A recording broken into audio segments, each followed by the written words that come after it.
Good morning, everybody. Happy Sunday. Good morning. Let's see. Oh, hi, Melissa. Good morning. How are you? Let me make sure we got all my chat up here. Looks like it. My cameras are in there. Okay, awesome. Hi, Ingrid. Happy Sunday. Happy brunch. How are you doing this morning? Comcast, which is my internet provider, is, well, the devil. And so it's been a little like wishy-washy this morning. It keeps telling me that the bit rate, stream rate, thingamabobber, whatever, is not excited today. So let me know if we have any streaming issues. Hi, Jen. Hi, Elizabeth. Good morning. Today's Sunday brunch, we're gonna wrap up the MJ Kinman gemstone. I think I'll be able to get the last two sections. I did the first two sections as testers to make sure I understood the process and everything. Get any kinks out so that you guys don't have to like watch me suffer through. I will talk about you know, like gotchas and stuff like that, but didn't want to have to make you suffer through watching all of that because it's been like a tedious process up to this point. But hey, Tamala and Sylvia, good morning. But I will show you the first two sections are put together. So section 1 and section 2 are together. So that's half of our gemstone. I think no, it's like this. I was right. Well, I mean, I guess it doesn't really matter. It's a gemstone. It can be any which way. But there are 1 and 2 together. Put it under the camera. I'm very excited about how it's turning out. I have some thoughts we'll discuss as we're moving through. Candace, hello. Hi, Karen and Terry. Good morning, everybody. Happy Sunday. I definitely have some thoughts, some questions, some feelings. Let me pull out the section 3 and section 4, and we'll start talking about the pieces. Oh, but I did want to share. So this is fun. I went thrifting. My oldest, Lauren. I went thrifting with Lauren, and I found this little cookbook by, it's called Pieced Meals, which I thought was cute, and it's by a quilters guild in Virginia. So I picked it up because I'm a goober, and it was from 96. Well, it was written in 94, I guess, but in 96 it was gifted from their local quilt show. So I thought that was kind of neat, and I haven't like looked at all of the recipes yet to see what they are. I love getting these old like church recipe books, family recipe books. I love seeing what people are like put together. But I haven't looked through all of them yet. But I do like that within, like, they have the guild history. I looked up the guild; it still exists today, so that's pretty cool. Formed in '89, so it's been around for a while, and it's got like everything is like appetizers and beverages, the drunkard's path. I don't know, it was kind of cool. So I'm interested to see. Oh, here we go, grape jello salad. Yeah, I'm interested to see what they were up to in 94, 95, 96. That was, gosh, I was graduated from high school. I graduated from culinary school in 96, so it was all uh right when my world was really starting. So I thought it was pretty neat. Anyway, I wonder who Susanna is, and Susanna and Paula are. Hey, Charlotte. Hi, Letitia. Oh, another fun thing I got this weekend in the mail because I had was very much excited and was looking forward to getting this is I don't know if anybody here watches Mac Couture. Um I adore her, and I actually saw her at QuiltCon last year and fangirled so hard I couldn't bring myself to go say hi to her. I was like, oh my God, it's her. And she worked with Fabric Cafe, which is the 3 yard quilt, mom and daughter duo. She worked with them to do 3 yard quilts with curves. If you watch Mac, she does a lot of great from show videos where she's talking to the industry folks, like what new products they have for quilters and everything. Love watching those, but she also does a lot of 3 yard quilts and kind of adds her own spin to them, kind of like her thing. And so everybody was telling Fabric Cafe about Mac, and they met at Houston last year or the year before, probably the year before, and they collaborated to do this curve appeal 3 yard quilt. So I am definitely going to tackle one. I know I want to do this mosaic one. This one I'm all about, with these like Moroccan lantern kind of things. Love that. But I'm excited to see how she does the curves in this 3 yard strip piecing kind of world that 3 yard quilts is in. So that's another fun thing from this weekend.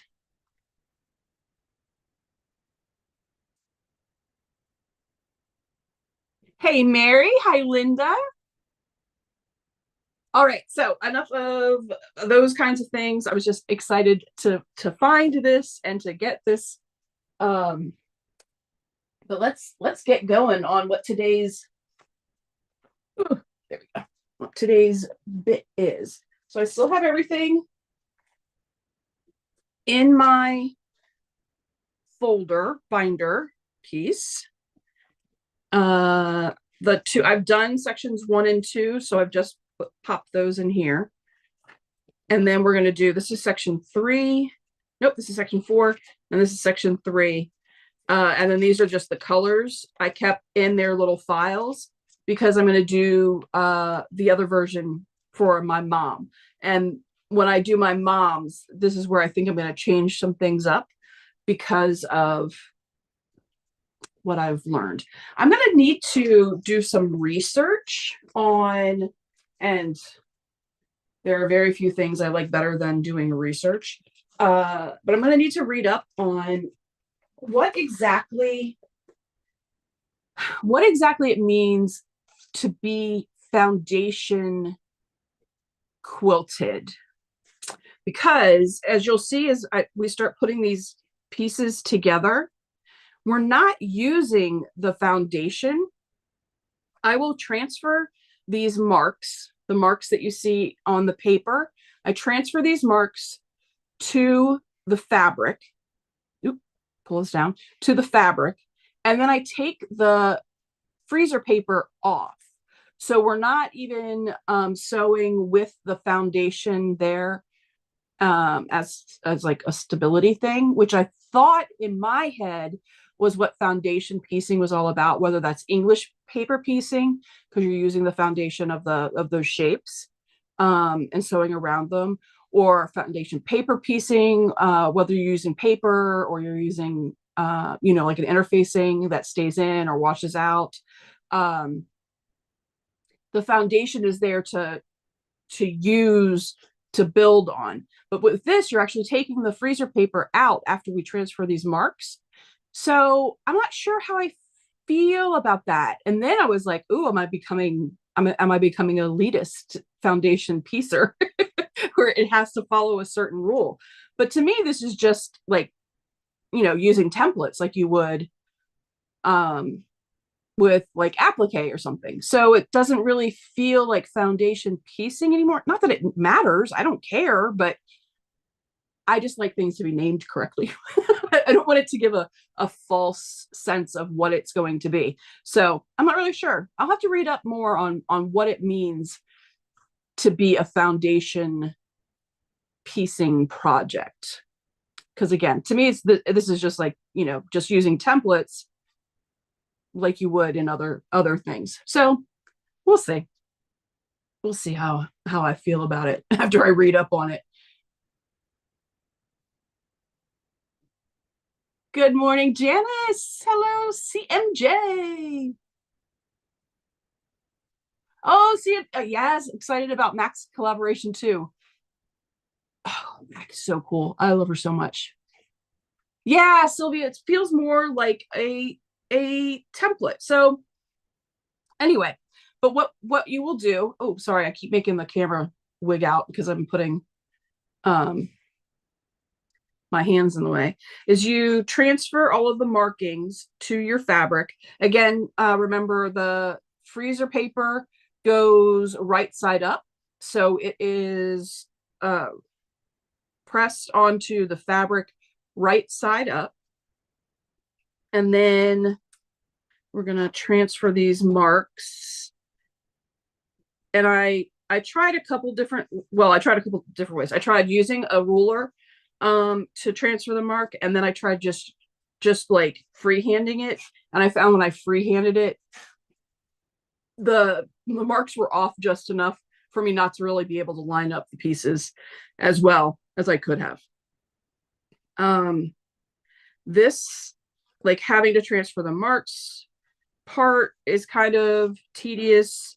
What I think I'm going to do differently when I do my mother's version is I'm going to, once I get all the freezer papers on, I'm going to go across and create the intersections where they meet.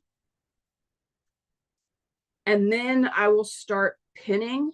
When I put these pieces together, right sides together, I will pin through those intersections and line everything up based on those pins, and like use the clips, because I'm a big clip girl, not a pin girl, but using the pin in those sections. I'll kind of show you what I mean. Like, I'll have removed the paper, but I'll do the line and I'll put the pin in, well, coming up from the back, because again, remember, this is right sides.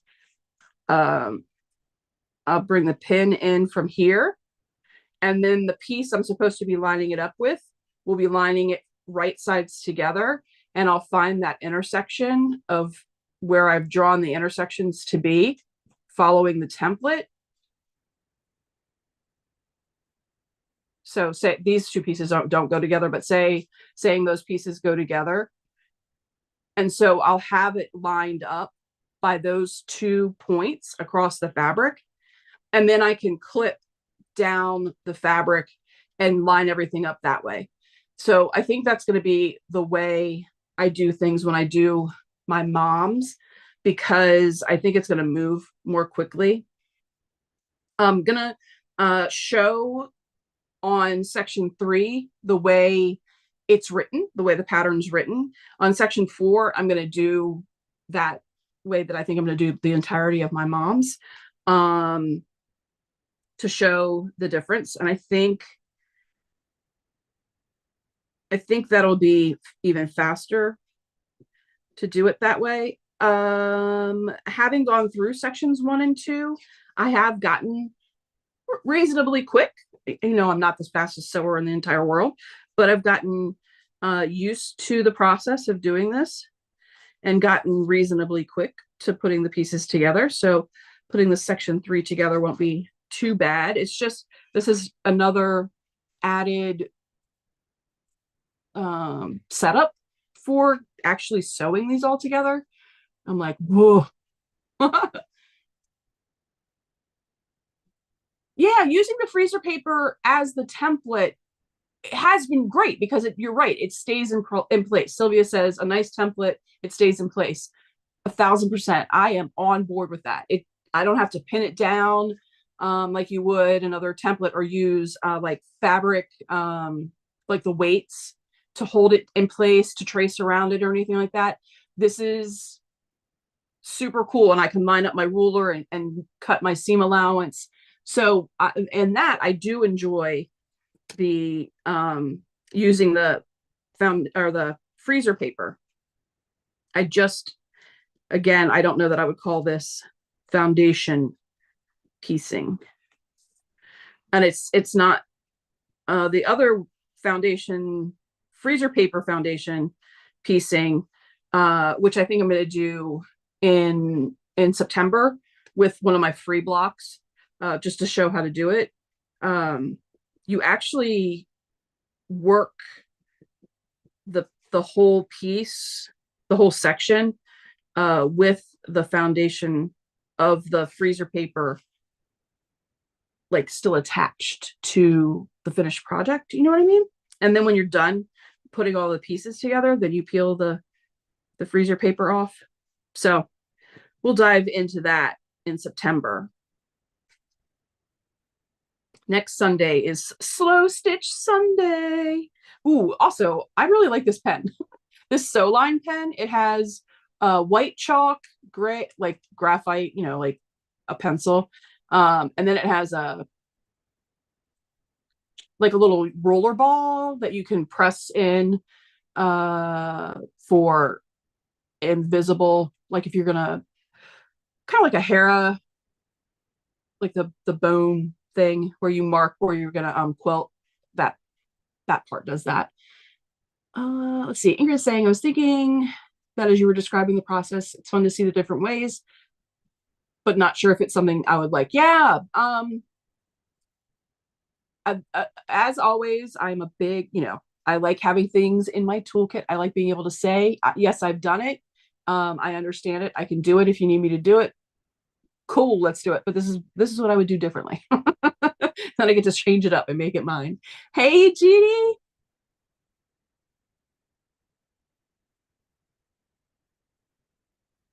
Good morning, Gladys. So, all right, enough yammering. I'm going to run through these, or enough pausing as I yammer. I can keep yammering, but I got to get these marks transferred. So then we can start the process of putting it together, because I do want to get to section 4, so I can show you what I mean of how I'm going to change it up, which really is the fun part of patterns. You learn it, you learn the rules, what the person was thinking when they wanted you to do it, and then you do it however works for you. Right, but I'm going to start lining these up by number, because you do put the pieces together numerically, following I have that paper chart hanging up over there. And really, don't lose the paper chart, because it has been, I think you would probably be able to suss it out if you like laid it out and everything, but whew, that would be even more time added to this process.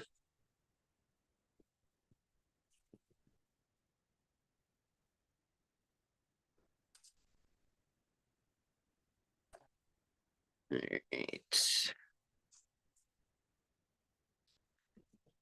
I love this pen. I got this pen. I'm not sure. I got it recently, but I don't think it was in a box, because I'm not in a subscription. Like I don't have a subscription to any of the boxes anymore. So I think this was this was probably, no, I'm thinking about it, I'm betting that this was probably I need to add one more thing to get free shipping. And so I added this, not knowing really what it was I was adding. And I love it. I just got to figure out where I can purchase like the refills for the leads, which it's Soline. I'm sure somebody's got it.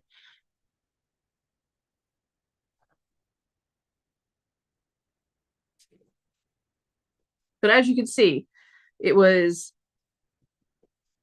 you know, it was a process to cut out all the facets. It was a process to iron all the facets. It was a process to then cut out all the 1/4 inch seam allowances around the facets. Now I'm having to transfer the registration marks onto the fabric. It's like a lot. So feel like there are ways to trim some tediousness.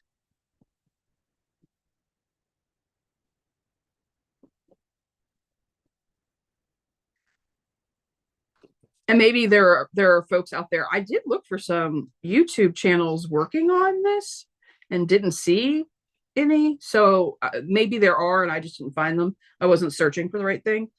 But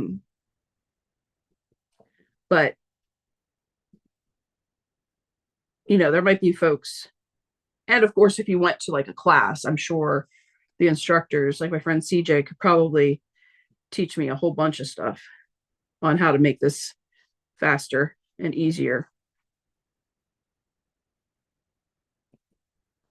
But barring that, y'all are stuck with me figuring it out.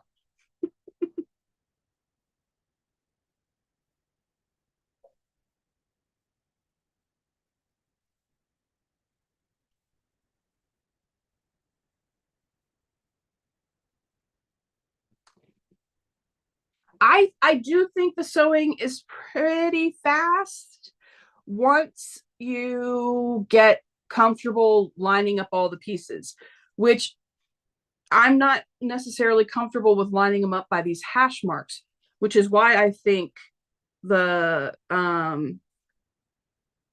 using the corners, like the locations where the lines meet, and pinning the pieces together from those, I think that's going to make it easier. So when we get to 4, I'll show you. But I mean, they're only 18 pieces. Some of them are 17 pieces.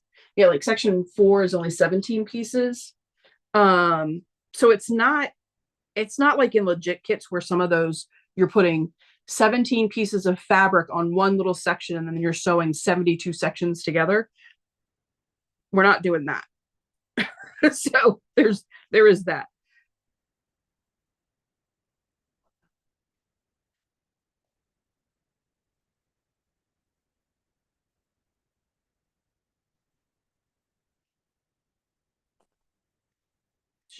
It's a lot. It's a lot of setup.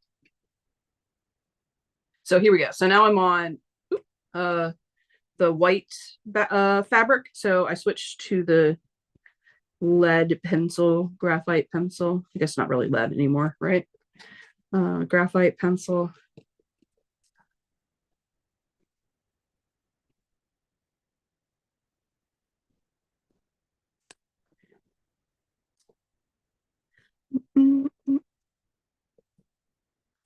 Is anybody else working on some projects out there? What's everybody got going on today?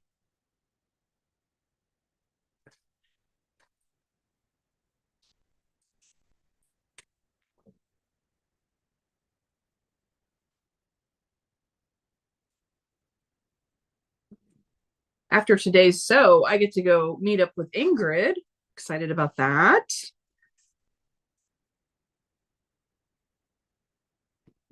We're going to meet at the local quilt shop. Oh, Ingrid, I'm bringing the Maryland bag to show off. I'm awfully proud of my Maryland bag. But it's not Maryland, but the shop hop bag that I highlighted Maryland in the pockets. I'm bringing that to show. I wonder how busy it's going to be. They're not normally open on Sunday, so this is going to be fun to see how busy they're going to be.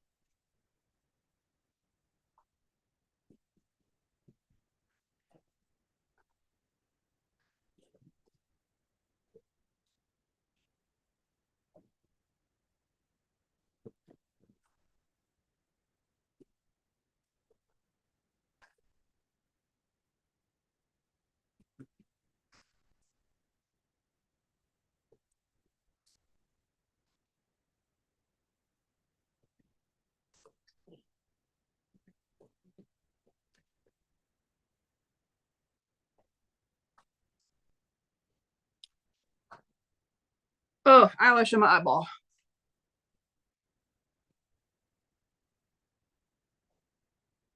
Jen is working on a wildflower quilt and port pillows. What's a port pillow? Sylvia's working on a backing. Very cool.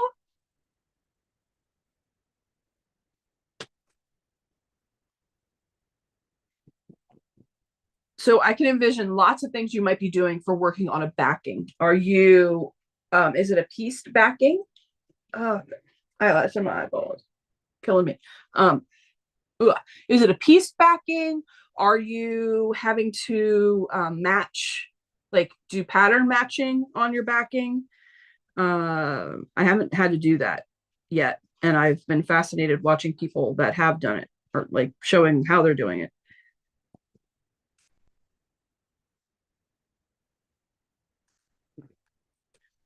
Or you gotta like put the pieces, enough pieces together.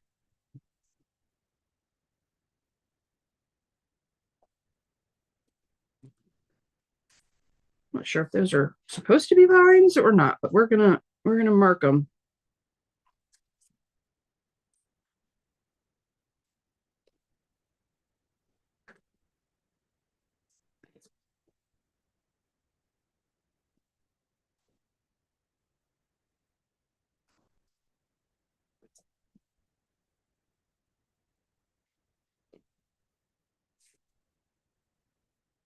What I have learned is don't take the papers off until you're ready to work with those pieces, like those next pieces.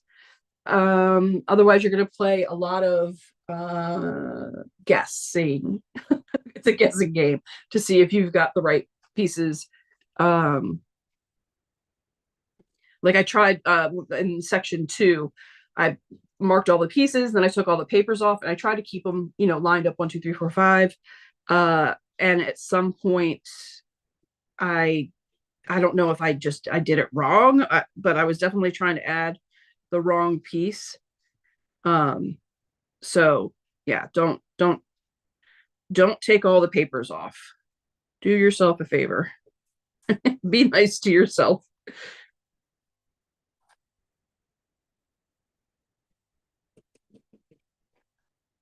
Because that was heartbreaking.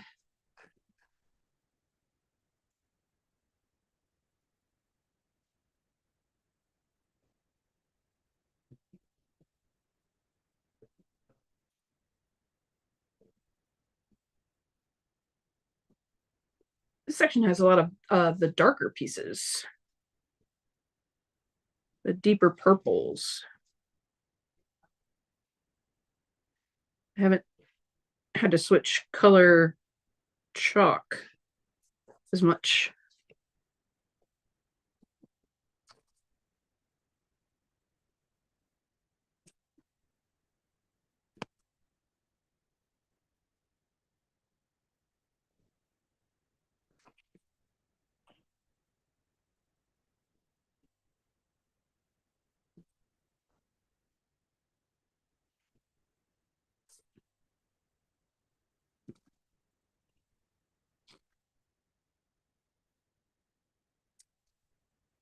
Oh, Jen, thank you. Port pillows for chemo patients. Thank you for clear that. That's awesome. I love that you're doing that. That's a great way to give back. Sylvia says she's trying to use up all the scraps from the front from the flimsy for the backing. I love it. Hey, Shelly. Oh, and Jen says, I'm jealous your shop is open on Sunday. It's not normally, but we're right in the middle of a shop hop, the Mid-Atlantic shop hop. And so stores are doing some special hours throughout the shop hop. It is, I think it started July through August, or what is it, August through September? No, I think it was July through August. And so August 31st is the last day.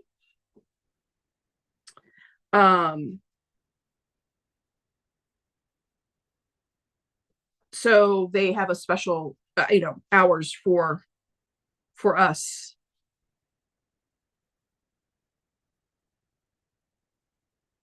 This Sunday, so today, but not normally open on Sunday. Yeah, no. There have been many a Sunday that I needed something that I would have loved for them to be open.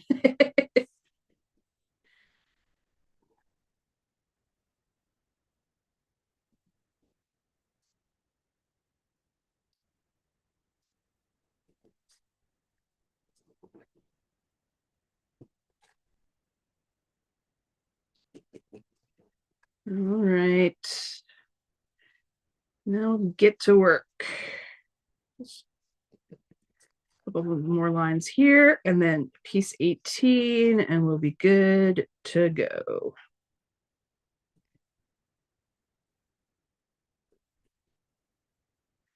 Eight, 7.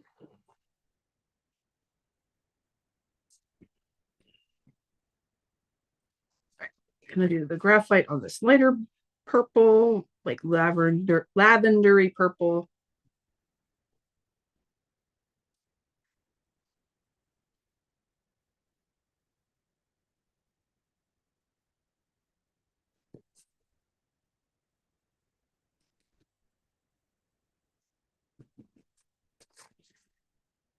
Okay.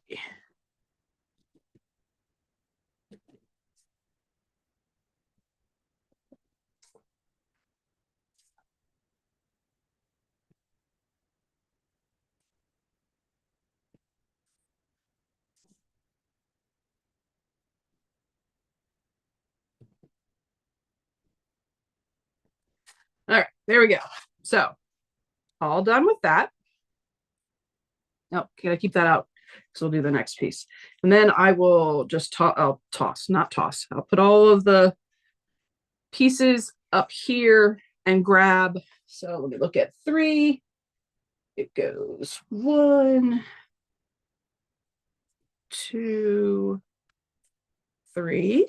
Okay, let me put my stitch length back down.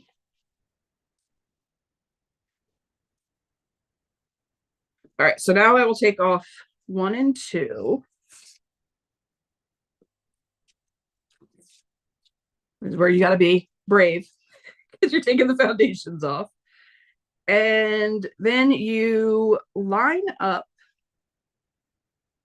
the hash marks as best you can at the 1/4 inch, which I think that looks pretty good.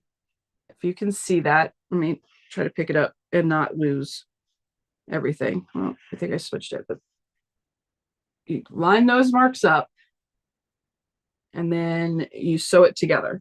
Now, have I had to seam rip? Yes, I have.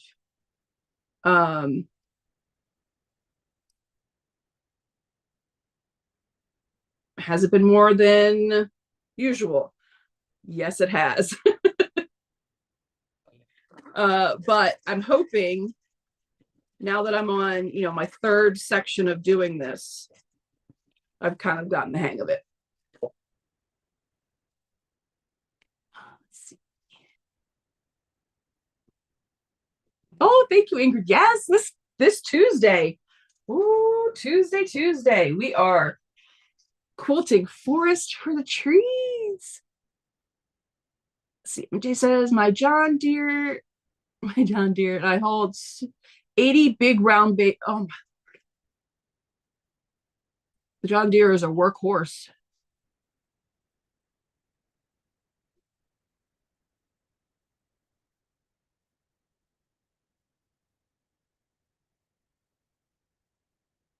Oh yeah, Melissa, it's going to be so fun. I am so excited so the pattern Forest for the Trees. Okay, I know I get excited and then I stop working. I will do both. I will talk and work.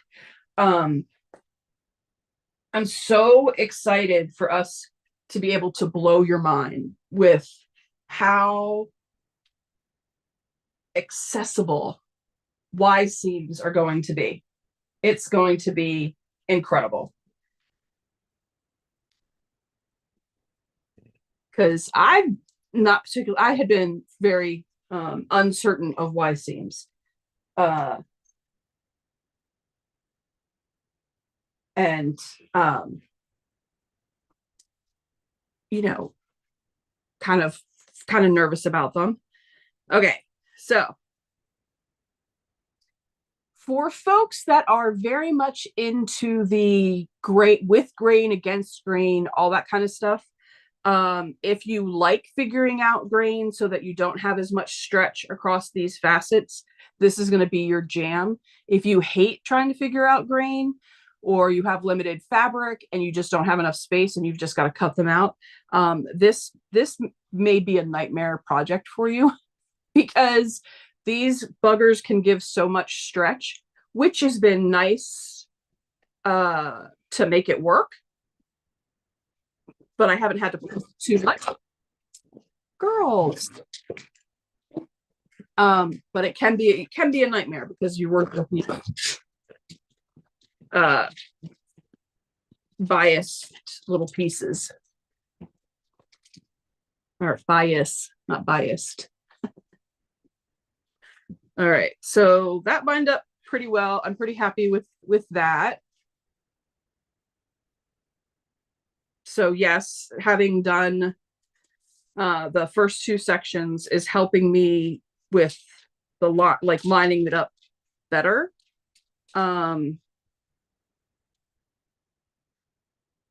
Trying to match the angles like I'm having to do right here. It can drive you nuts. So I really think doing the pinning bit in section 4 is going to be the way to go. Oh, see, I just moved it.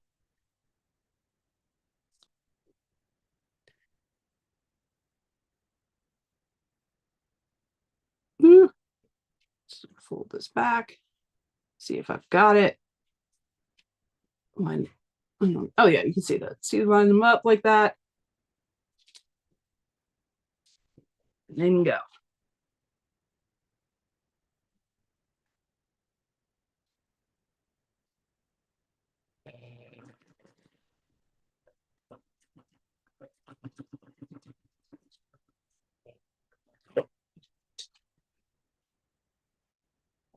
And then we'll iron it back.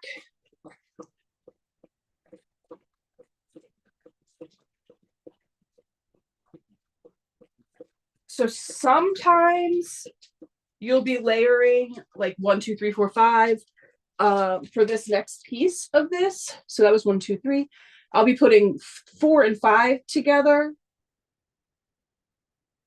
And then adding 6 to the top of that, and then adding 7 to the side. So it doesn't, you really need your little map over there for sure.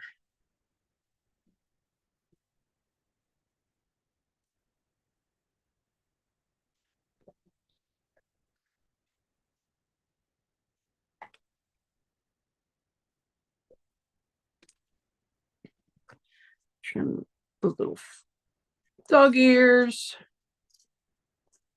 All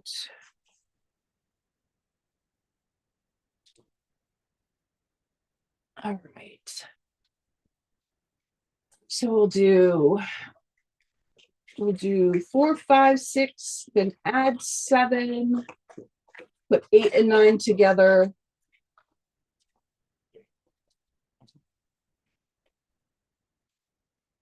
Okay. All right. I'll leave that there.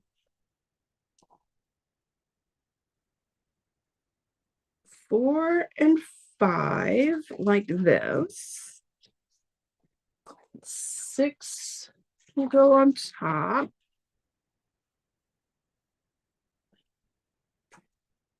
Yeah, like this. Like this. No, that's not right either. All right, let's get the whole thing together and we'll check it out again.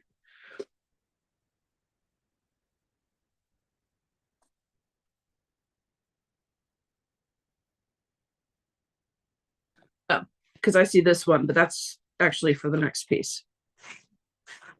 Oh boy. All right. So see, this is where you need the map. It's going to be a lot, but we're going to put 3 and 4 together. first. So we'll focus on that. And then 7 is going to come at the end over here. Okay.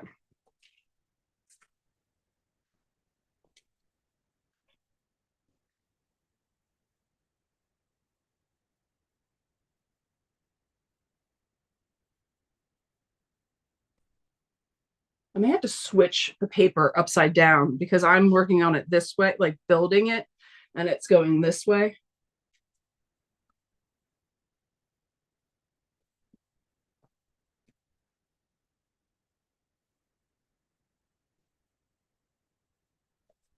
Yeah.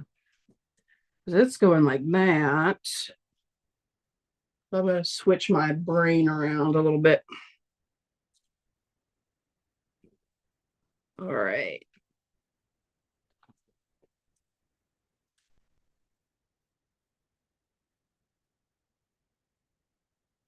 Line those marks up.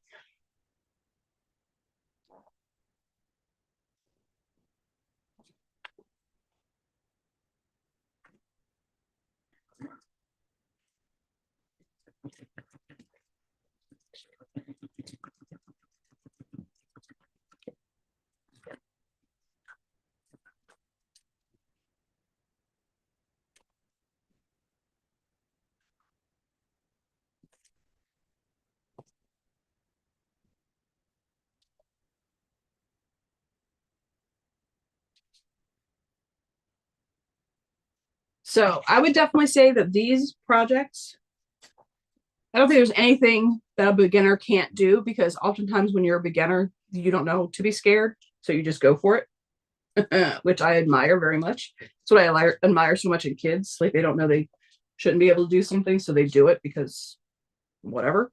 But it definitely messes with your noggin.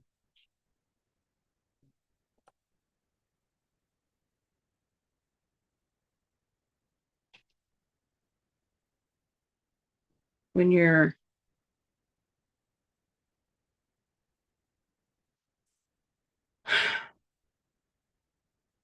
trying to figure it out.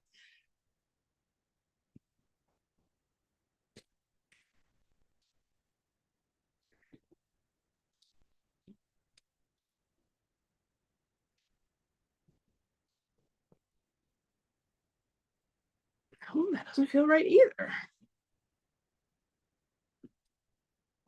Okay, I gotta switch the paper around so it's looking the way I'm looking at it.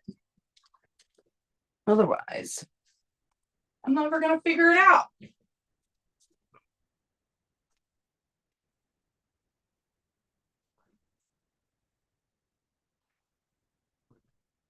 There we go.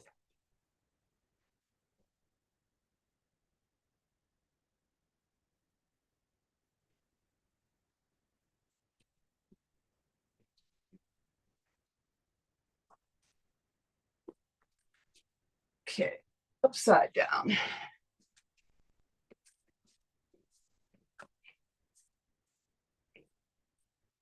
All right, awesome. So now it looks like the way I'm building it.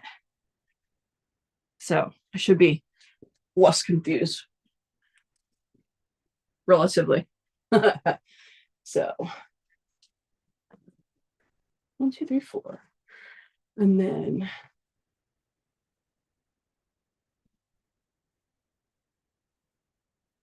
five and 4.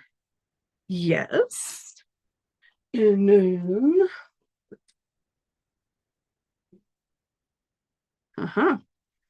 see, I was trying to it wasn't working for my brain with it being that way up. But now we're good to go.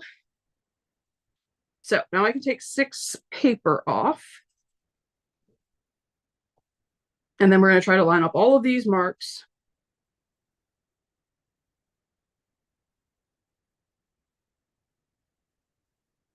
Okay, that looks pretty good. Looks pretty good. And this is where I will, because they are long facets, long stretches of of fabric, I will do my little clippy clips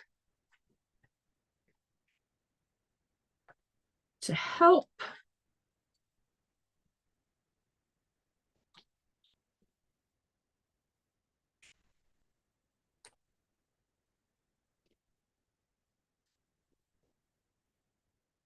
Now we're cooking.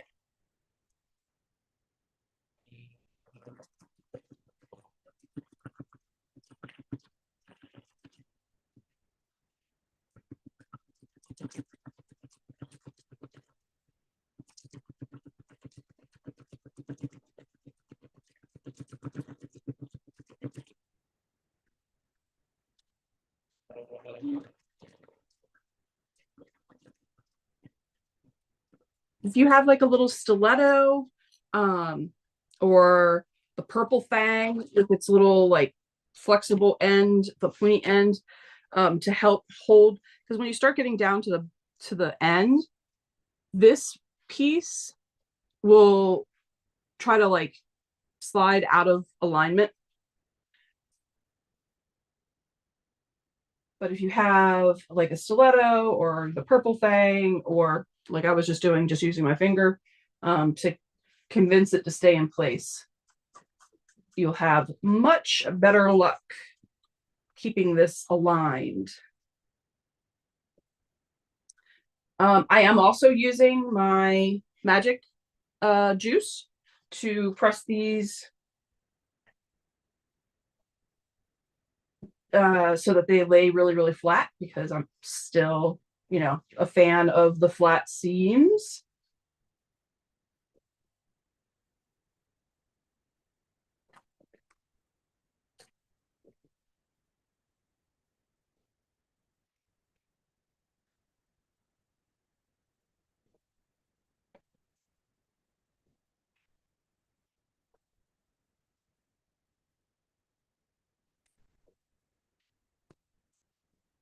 Why is that not doing? There we go.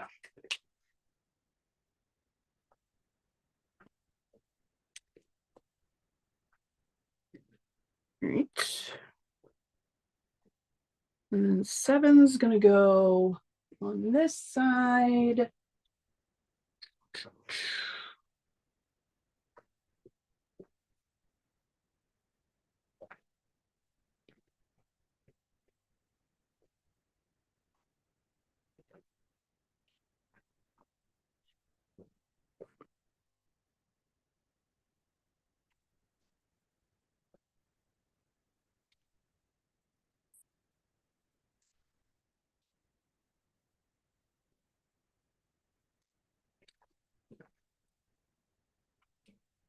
And 5 and 6 away from 4.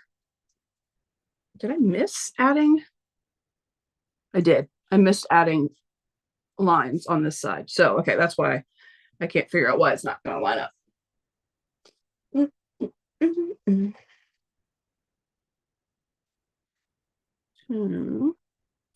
We'll trim the dog ears here and take 7 off. I'm trying to line up all the pieces up here in numerical order so that I'm ready for doing the second one.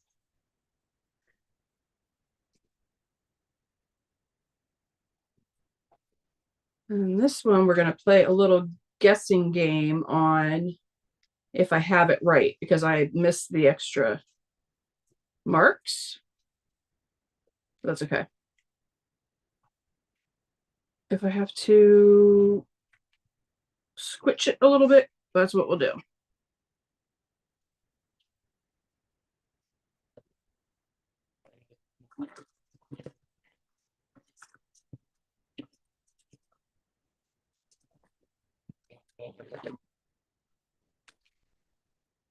That's good.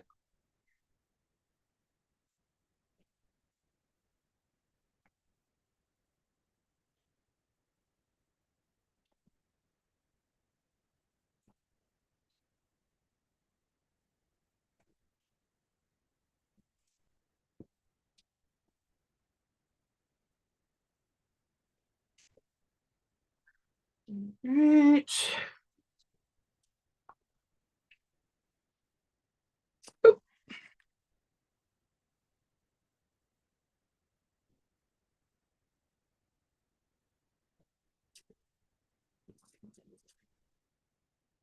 The extras. Okay. 4, 5, 6, 7. Then we're going to do 8 and 9. 8 and 9. Put 8 and 9 together. Add 8 and 9 to this. Add this whole thing to this. And then we're going to add these long pieces to the sides. Oh boy.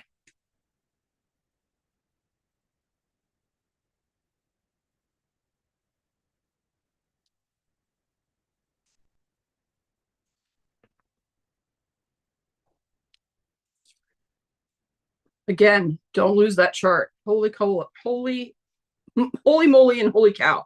So holy coly.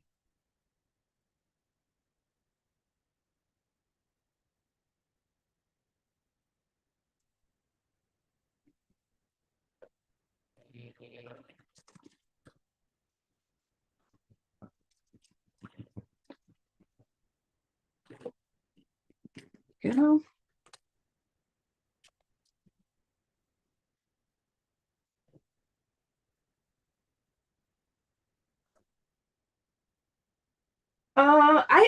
when I started doing this, I was doing all of the seams open. I don't think it's really that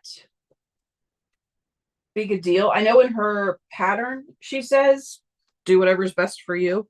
I think that pressing all the seams open was adding even more time to the process, so I just stopped doing that.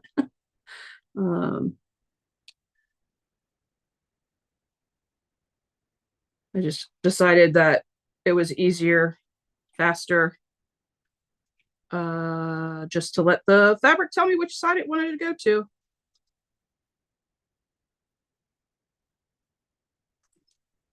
And that's what I went with. Some of them you'll have more seams on one side and like just a straight, one piece of fabric on the other. And so I will always press all of those extra seams to the one piece of fabric side because it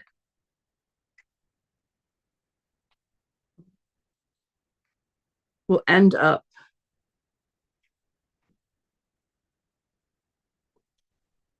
laying straighter, like laying flatter by not folding all of those seams back over onto themselves.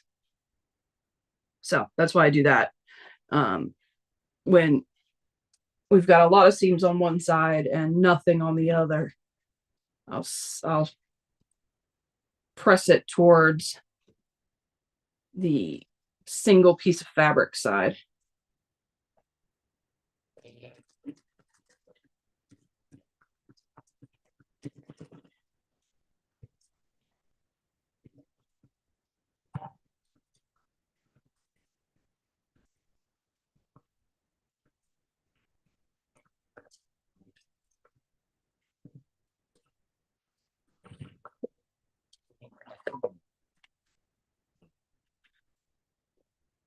Jen says, I don't think this will be at the top of my bucket list. Yeah. It is. Doing it as prescribed has been a labor of love. I will not let this thing beat me. Trial. But I really do think and hope that the way that I'm going to do section 4, where I'm going to be using the pins to line things up more similar to legit kits, I think that will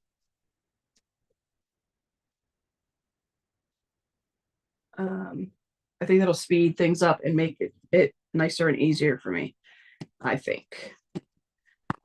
We'll see. Another thing that she mentions is when you get to the end is to do a basting stitch all the way around the block.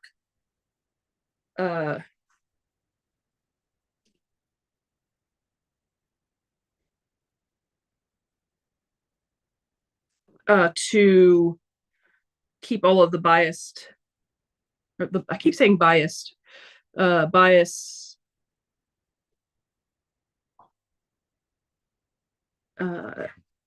pieces of fabric aligned so nothing goes out of whack, because things will easily go out of whack with all of these facets. So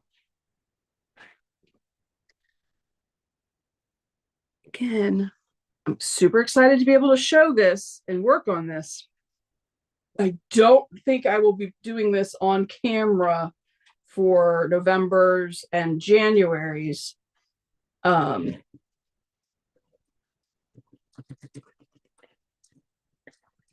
because how labor intensive it is.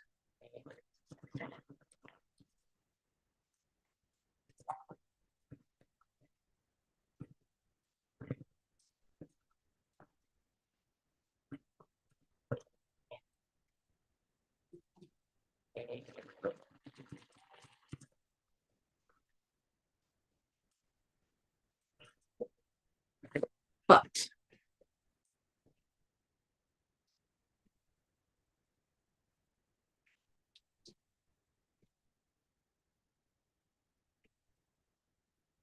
she is pretty as she's working up.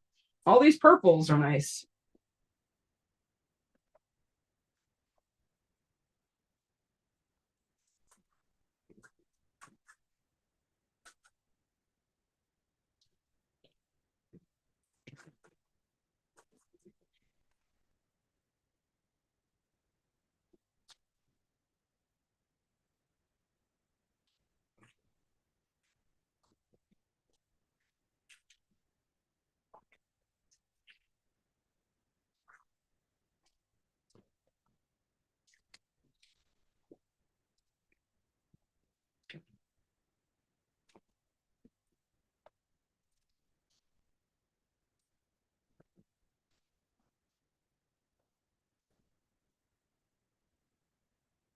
All right. So here, now we start adding the side ones on. So 10's going to go on this side, and 11's going to go on this side. And then 12, 13, and 14 will go together.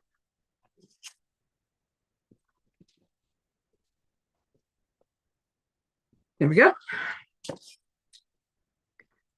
Does start moving as you start getting the hang of it. And again, it's only 17 or 18 pieces, so not so bad.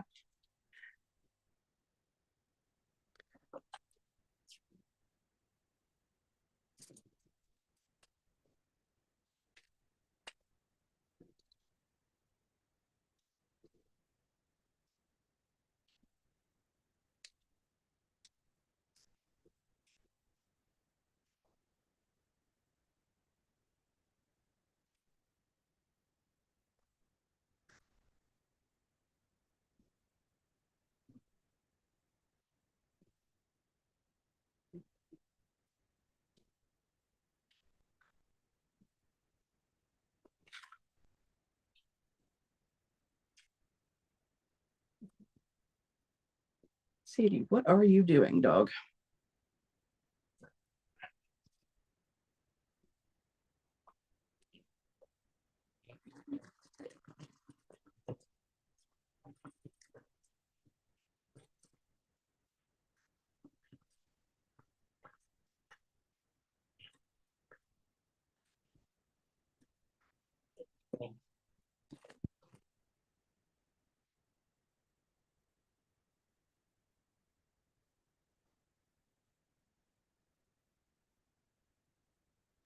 All right.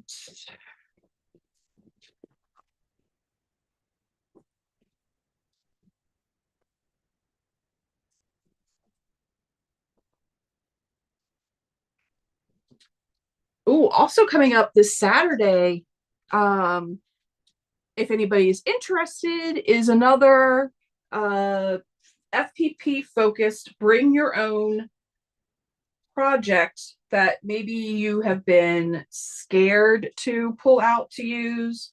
intimidated by, what have you, whatever the case may be. And we are going to sew. It's an evening one. It's 2 p.m. to 9 p.m. on Saturday. And you get like tickets on my website. That's how. So sometimes websites kind of dictate how you can do different things, and to sign up for these classes, they sell tickets like you're going to a movie or something, which is really cute. So that's also on my website if you wanted to do that. It is those 7 hours, although we log on a little bit early to kind of like hang out and everything. But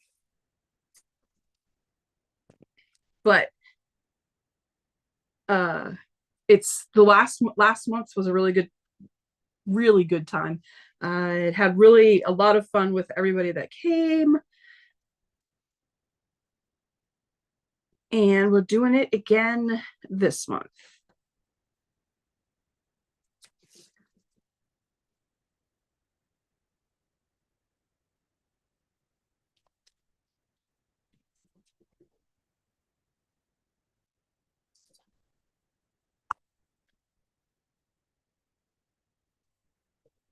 And then not too long, Ingrid and I are going to be in Pennsylvania at the Nut House.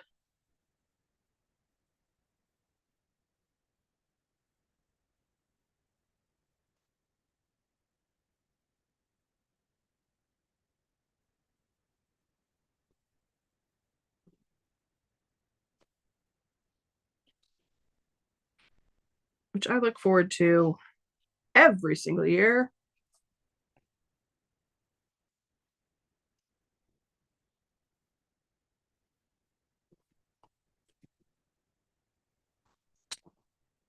And I've written a pattern for that. Have that ready to go. I think there are a couple spots left for the Nut House if you are available.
The dogs. Right before I clicked go live, the cats, a couple of the boys, the brothers, were messing with each other. So they were running around like lunatics. And now Sadie and Lilu are acting up.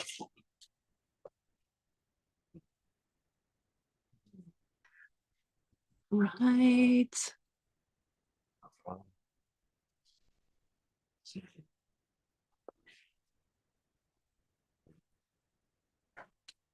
Oh, Melissa, in the middle of ultra training, you are amazing. Completely amazing. I love that. Oh, there we go. My mouse was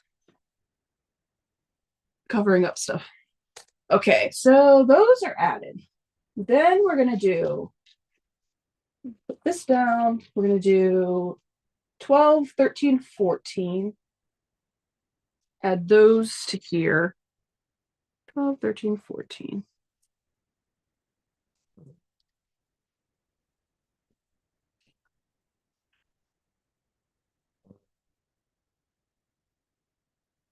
And 15 and 16 will get put together. All right. We're cruising.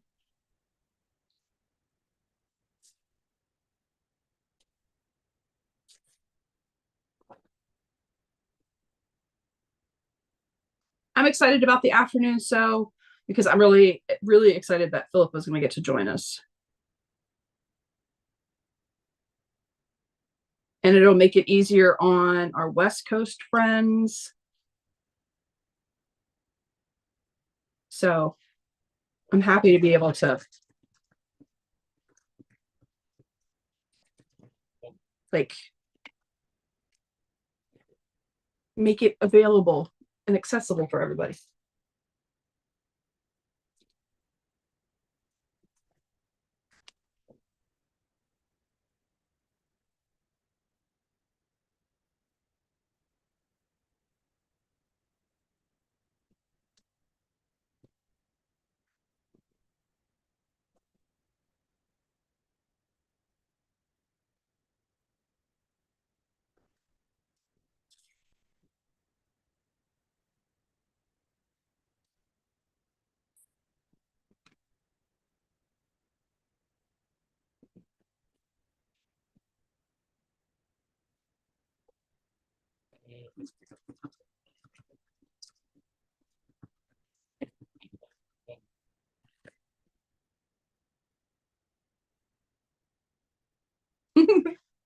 Thanks, Melissa. Yeah. Oh, it's saying the ticket sales are closed. What? I will have to fix that. Let me jump on there real fast because that is craziness.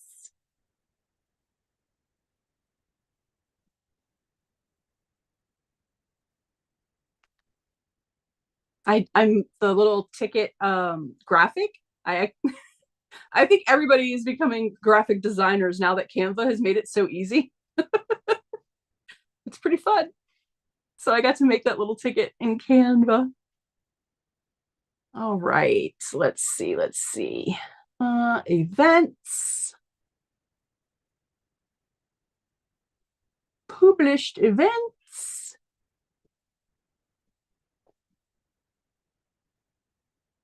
Manage.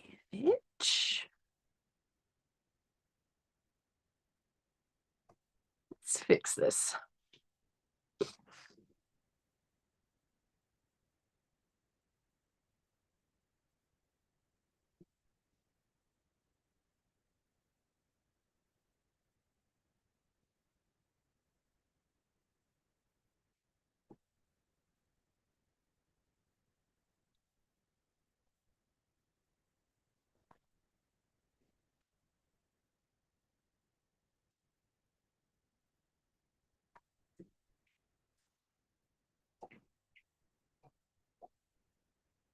Let's get this edited and fixed.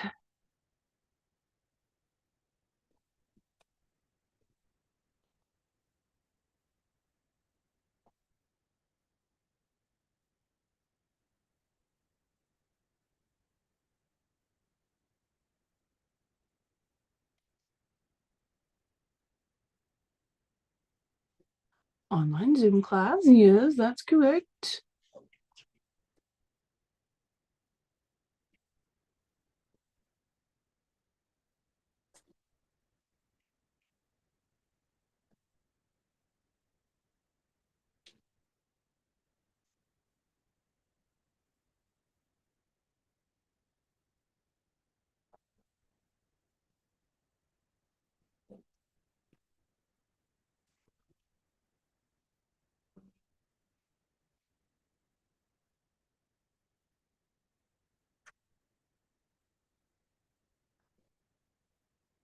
There we go. Should be good now. Sorry for that little delay there, but I want to make sure that that is available to everybody. But Ingrid, if you could check that and make sure that it actually published. Now I will iron out this piece.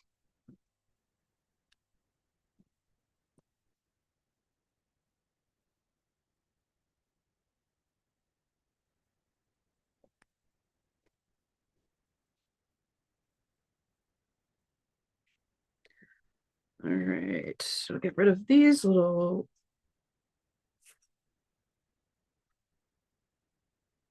extra little floppies. Is it this way? Yep, it's this way.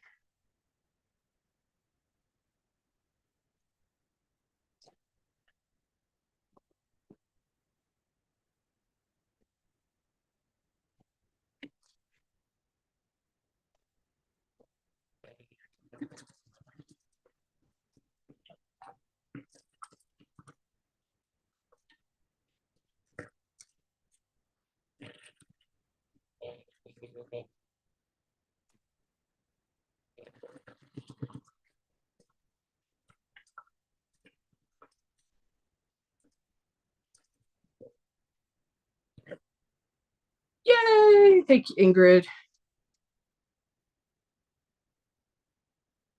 I'll make sure everybody can join. And once you attend an event, once you attend a SleighArts studio event, you then get a discount off of every event you attend after that. So that's pretty cool, I think. Because I want to give back for you supporting me for being at my classes and all that kind of stuff. And I think doing that is a fun way. I'm trying to figure out on my website. So I got to figure out all the stuff on the website things. And I'm definitely not a website designer. So I'm trying to figure out how to make it. I also want to be able to do like if you bring a friend and the friend names you, like then you get something off and they get something off. But I haven't been able to figure out how to do that on the website yet. But that's something that I'm looking at. So that's coming. Because I think that's a fun way, because then you bring your friend, like your quilty buddy, and you bring them, and then they get to meet everybody. You can keep building the community that way. I like that stuff, but I just gotta figure out the technical side of it.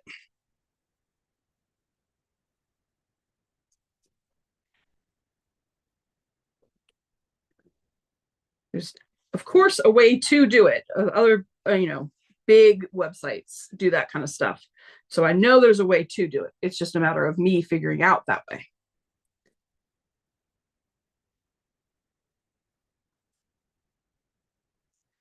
All right, we're doing 15 and 16 now.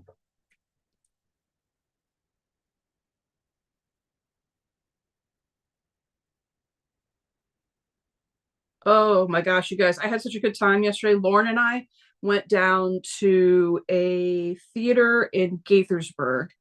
It's called the Rio. The theater has like recliner seats, and you can order food like burgers and wings and nachos and all that kind of stuff. And they deliver it to your seat. But we watched the re-release of Coraline in 3D. Oh my gosh. That was so much fun. I loved that, like a movie originally, and I loved it in the re-release. We had a really good time. It rained on us. It rained so bad, and then we had to run into a candy store. Oh, we were heartbroken. Had to run into a candy store. That's such a bummer.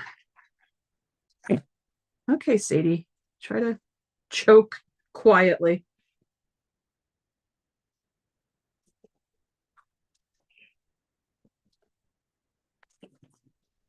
But it was pretty wild. The rain caught everybody. Hey, Del Marie. The rain caught everybody by surprise. And there were people at the Rio. You can be out in little paddle boats and stuff, which is insanely adorable. And they were all caught out on paddle boats in the rain. Oops.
All right.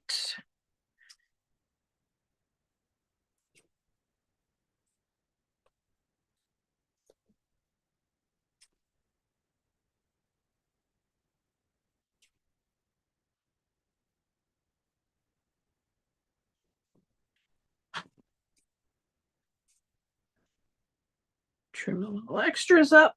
Now we'll put 17 and 18 together and then add it to the top of the pyramid. And we'll have this piece ready to go.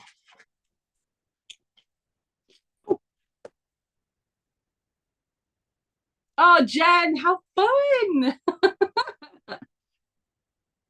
I love that she needs to shop your stash. I love that. Have a good time with your friend.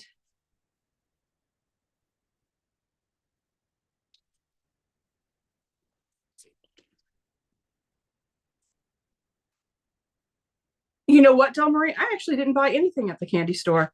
It's a candy store called It's Sugar, and there was a lot of candies, but there was not enough chocolate for me. So I ended up not really getting anything. No, I didn't get anything. I didn't even spend a dime there. Um, but it was fun to walk around and see all the things that they did have, like all the different gummies. That was fun to see. But if it had been a chocolatier, I'd have left bankrupt, but it was not.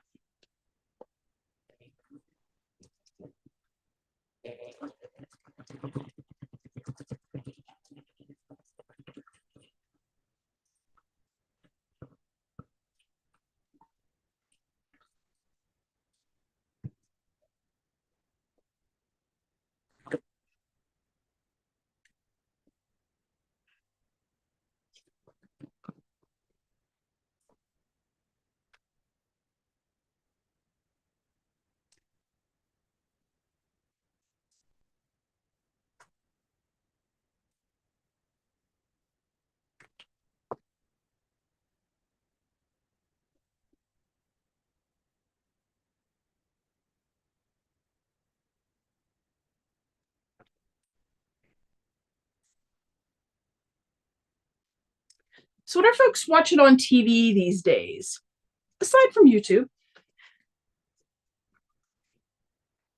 But like, what's the in TV thing to be watching?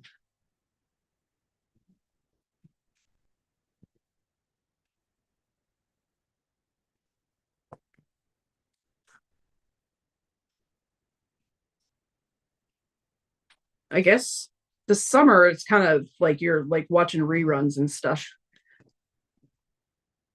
And I haven't even seen what's going to be hot for fall. I do like all these purples.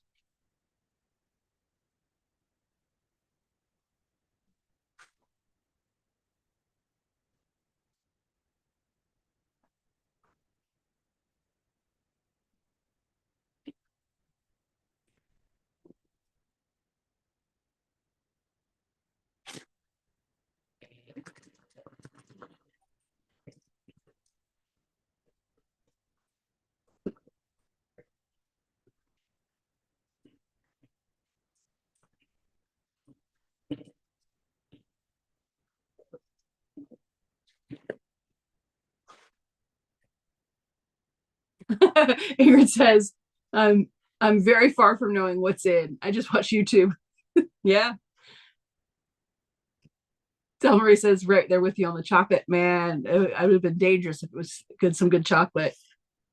Oh, Del Marie started watching Cheers from the beginning. That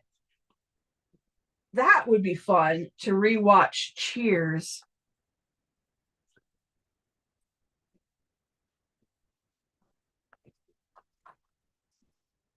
Huh, that would be fun to rewatch that.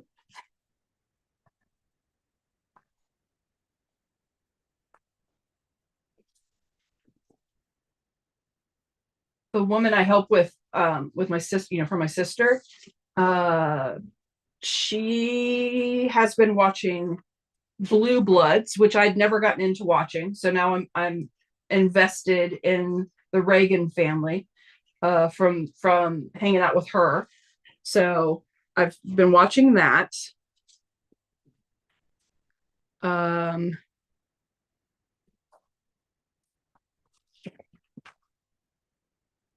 oh, I saw that Northern Exposure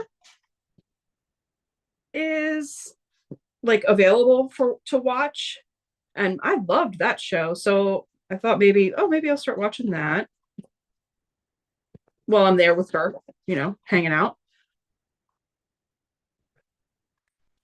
Okay, there's three. Section 3 all done.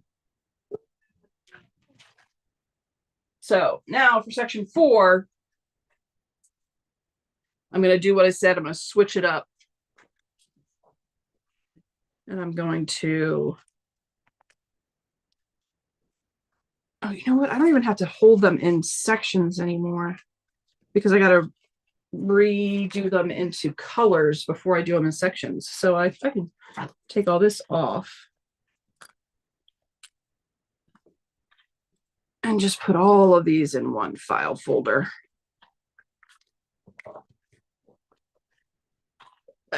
All right, so let's get all of 4 out. And I'm going to do 4. I'm going to do where I line up. I'm going to draw the lines in, but I'm going to line them up by pinning. And we'll see if this, in the way my head says it should work, if it actually does work. We'll see.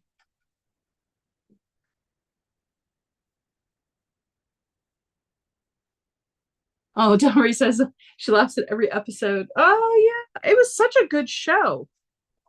I remember really enjoying it.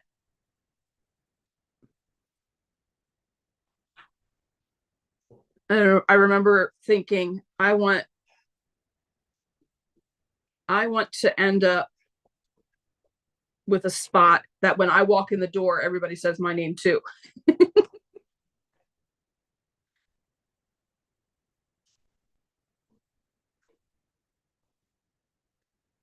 All right. So not unlike legit kits, I'm not worried about having the sew line go all the way across because remember, this is on the right side of the fabric. So I won't be able to use the magic lines, which had been an original thought. I was like, oh, maybe I'll just do it like legit kits in that way.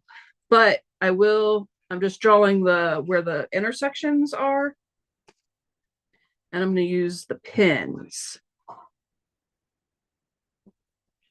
And what I'll do, let's see, this is piece 16. I'll see what piece 16 is supposed to go onto. Let me see.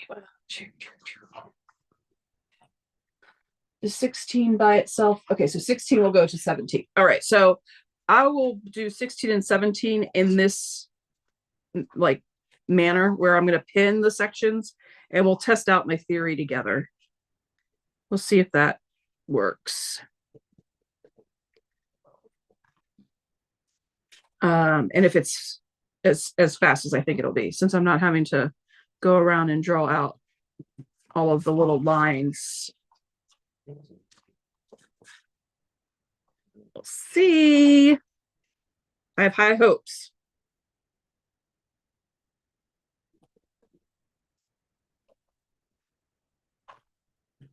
Okay.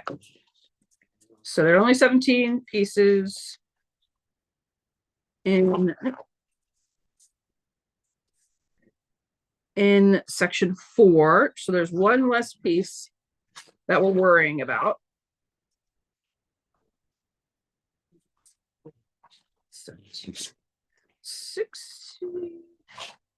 Okay. So I'm going to use these pins and I'm going to come up from the back.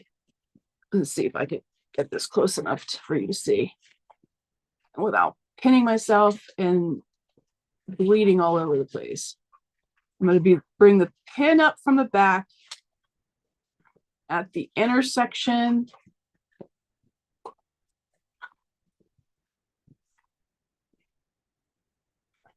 right there.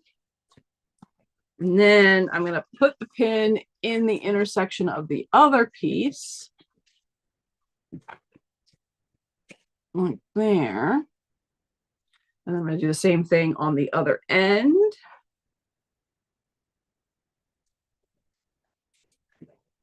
So this is where it's very much like FPP, where you're trying to line up all the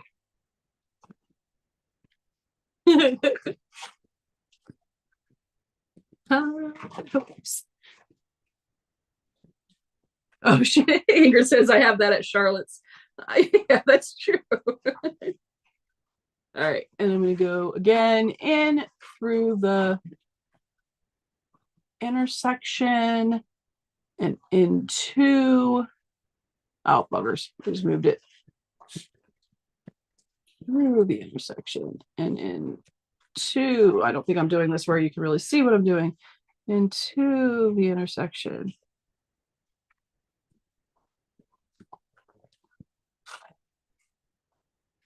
And then, so I have them lined up by the pins, nice and straight. And then I'm going to use my magic clips and I'll hold them together.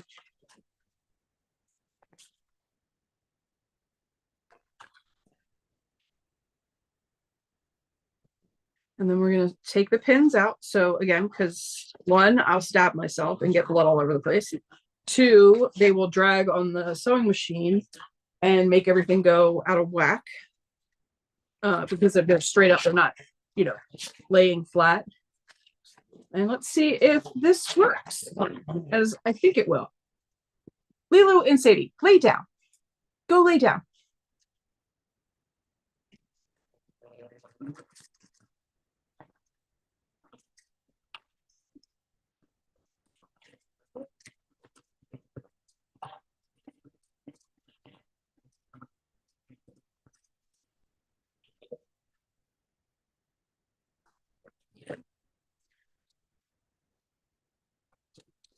I think I'm on to something. I think I ran out of bobbin right at the end. Oh, I lost bobbin wars. I did. Look at that. Ran out of bobbin. All right.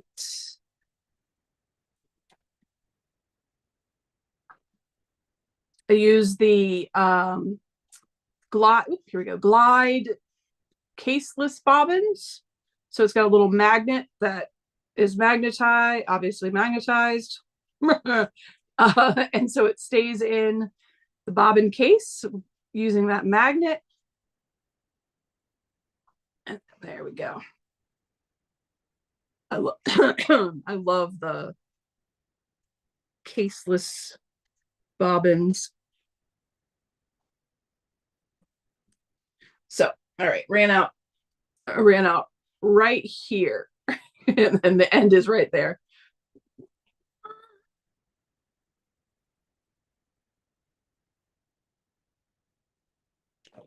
That's all right.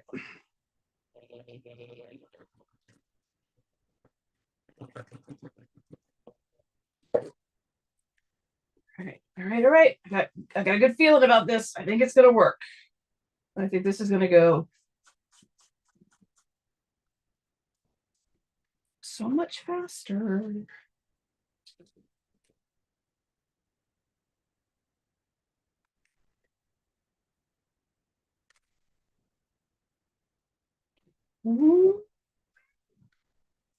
I like it. I like it. I like it. I like it. I like it. All right. So I have 16 and 17 together. And we're gonna race through and draw these lines on the intersections. And I think this is the way we're gonna do it moving forward for section 4, but also for the next ones that I'm gonna do, the November and the January ones, Garnet and Citrine.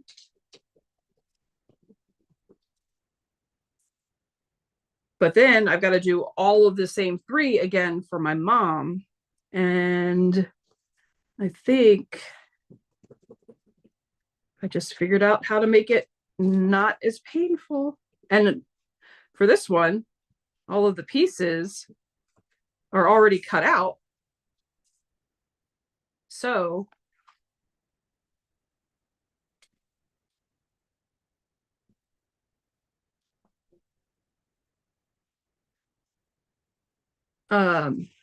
doing Amethyst for my mom will be even faster because all I have to do is iron onto the pieces. Carl, good morning. Ooh, Del Marie lost bobbin chicken twice this week. Oh, because upholstery thread is so thick, so it doesn't hold as much. Yeah, I would. Until you said that, I don't know that I would have thought it either.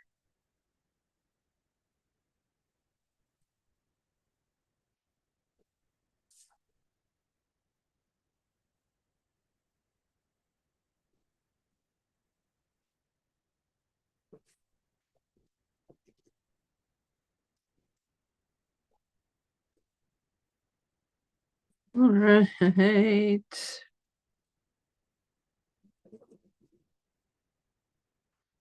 So now I'm going to be doing this in the, okay, I don't think the white chalk shows up as well as the graphite does on that purple. I've just invented the Shannon way to do MJ Kinman.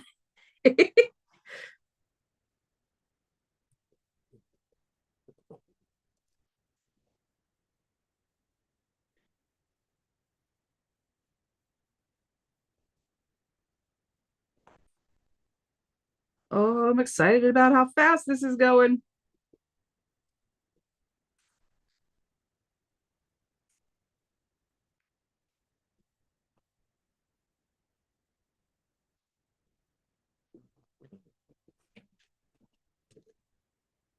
So again, remember, I don't have to draw the entire line. I just want the sections where it intersects. So that I can put the pins in right where it intersects and then line the fabric up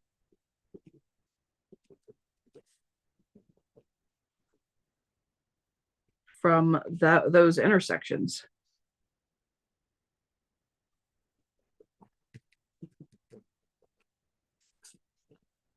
Still keeping the papers on until I get to the point where I'm adding those together because I still need to know what number they are in the layout. From here on, from after this piece, it's going to be white chalk.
Oh, Carl, I'm I'm so excited. Well, I'm glad you're back safely from the retreat. And I'm sure that you are like going through withdrawal. It's such a being at retreats is such a invigorating experience when you're sharing space and time with folks who are excited about the same thing you're excited about in the same way that you're excited about it because they enjoy doing it too and they enjoy learning about it too. Still jealous that I missed it, but I'm really looking forward to Pennsylvania in a couple weeks. So I'll still get that adrenaline shot.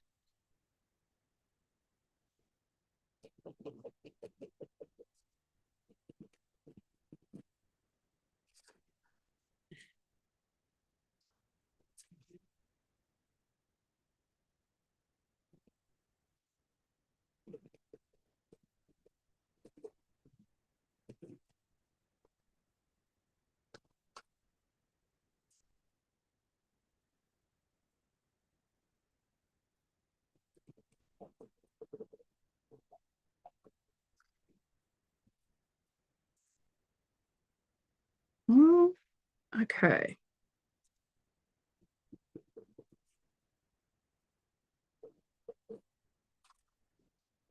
The way I'm using this pencil, this pencil, the way I'm using this pencil, I'm definitely gonna have to find those refills soon because I've already gone through one of the white chalk ones.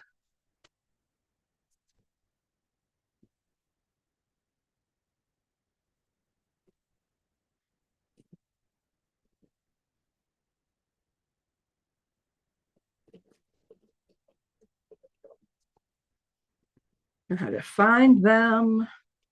Oh, I wonder if Charlotte's will have them. Find out.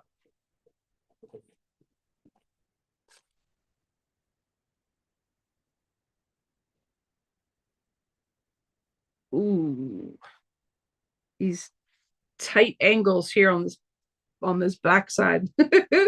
That's gonna be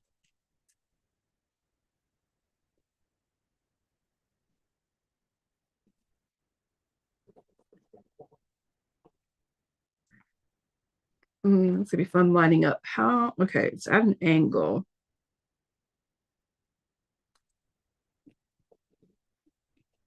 We're doing best guesstimate down there. Pretty sure that was the way the angle was going.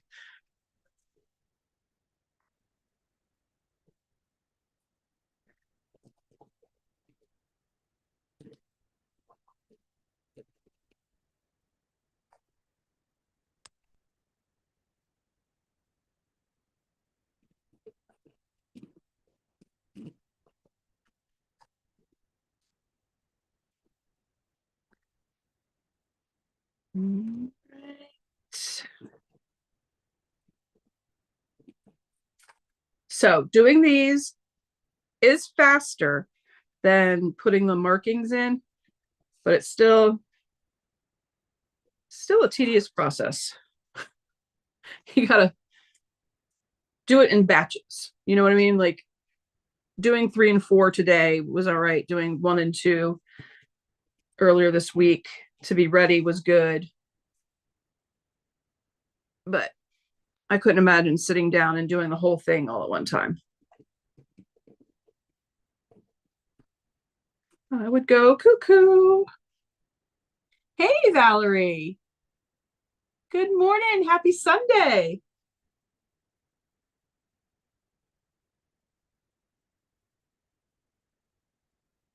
Oh, yeah, the blue in Stephanie's hair. I'm so excited about that. And she said that you sent her home with extra dye so that she can uh, keep adding to it. I love that.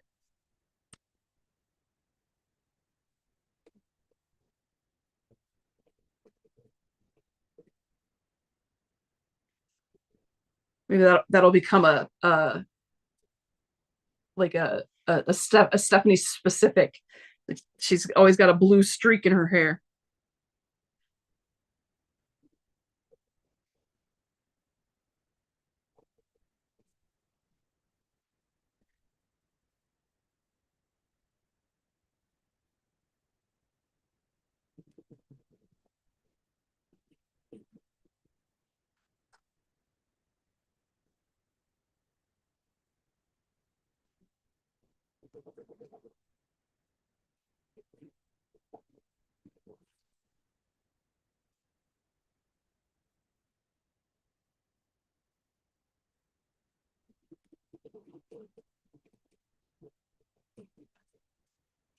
Right.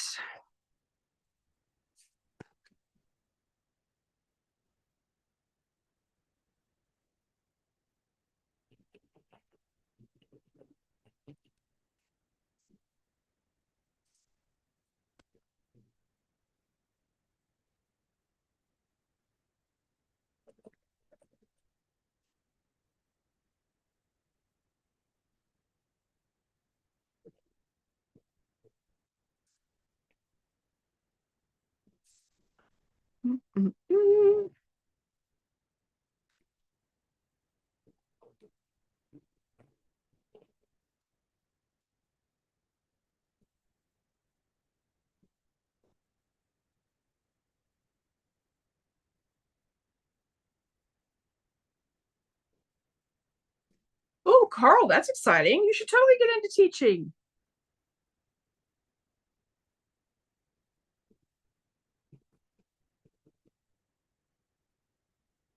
Oh, for my hair, I am very much the kind of person that feels that hair's just hair, hair grows back.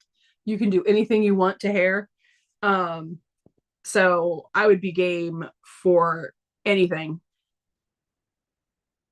If I had to pick one color, it would be a dark, dark green. But and then I'm totally fine with like bleaching some out and everything. But I love like Lauren has always been really big into doing different things with their hair. So I've learned how to do bleach and stuff, um, and done pink, even done eyebrows. So yeah, I've always been one that feels like your hair is one of the easiest and safest ways to show express your creativity. She might not be old enough to get a tattoo or whatever, but you can do funky things with your hair.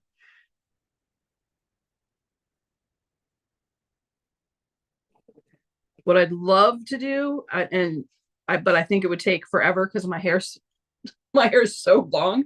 I would love to do one of those. You know how it's like mermaid hair, where it's like when you lift it and you let it fall, it's like all different colors of rainbow and stuff. Oh, I'd love that.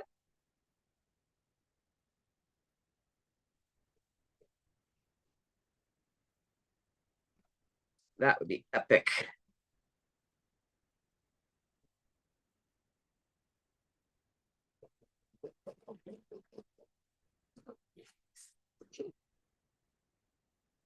All right, two more pieces to mark, and then we are off and running.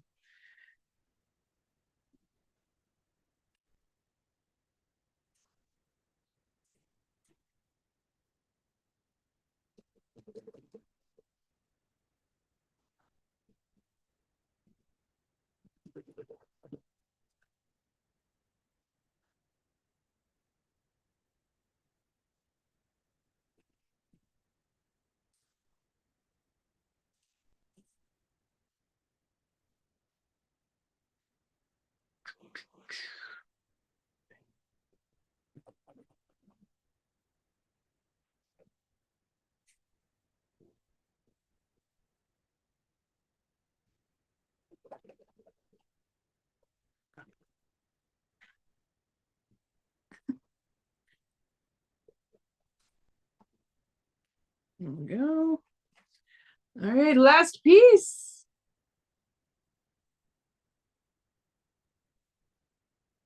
Ooh, don't worry, that sounds pretty. Oh yeah, Ingrid, all purple.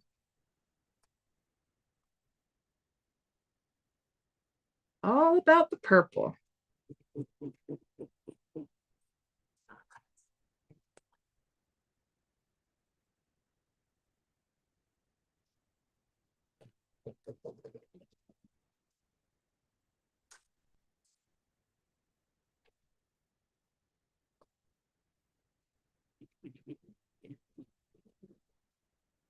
Oh, that's why it's not working as well. I don't have it. There we go. Why is it not showing up? Because I have used it.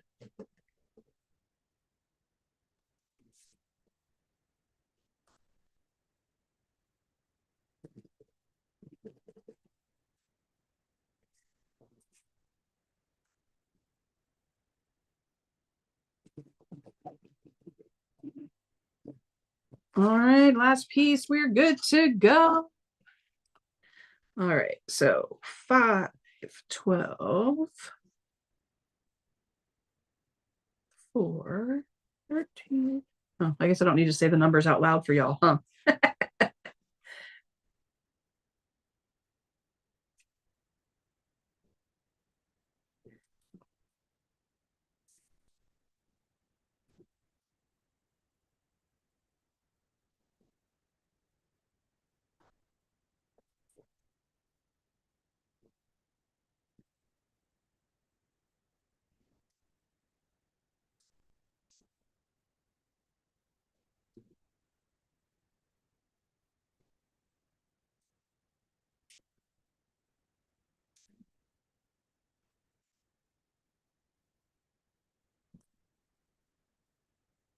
All right, section 4 has got long facets, like these long strips of fabric.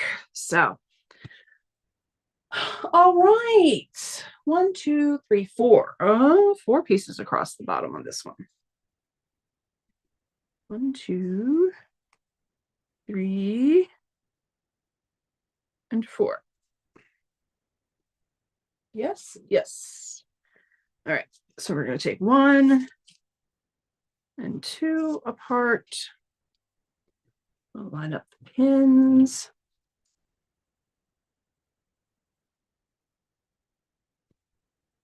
Get my glasses on my head correctly.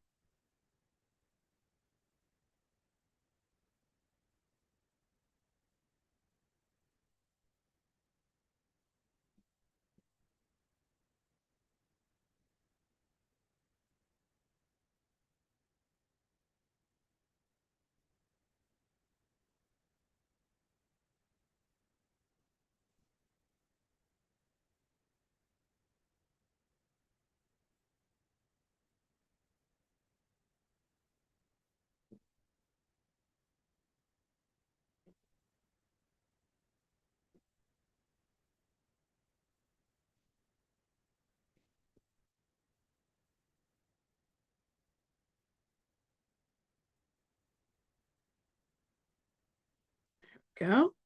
Oh, yeah. Yep. I dig it. I like this way.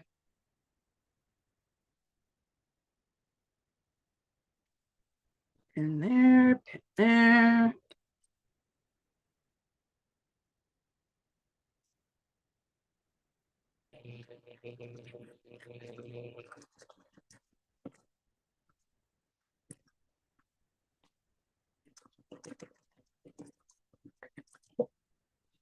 Woo!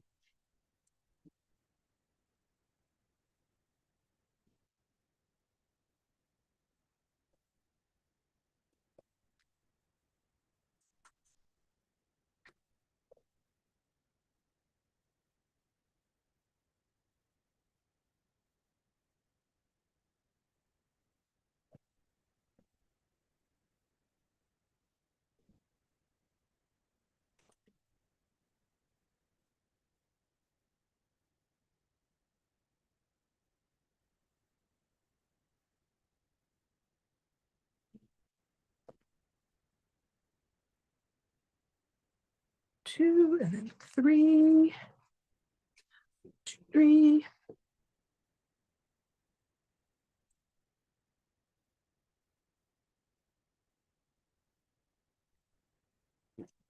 There.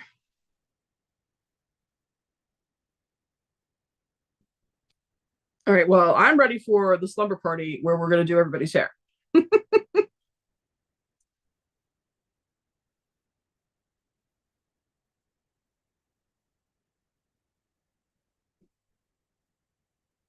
Wait, hold on. Yeah, okay.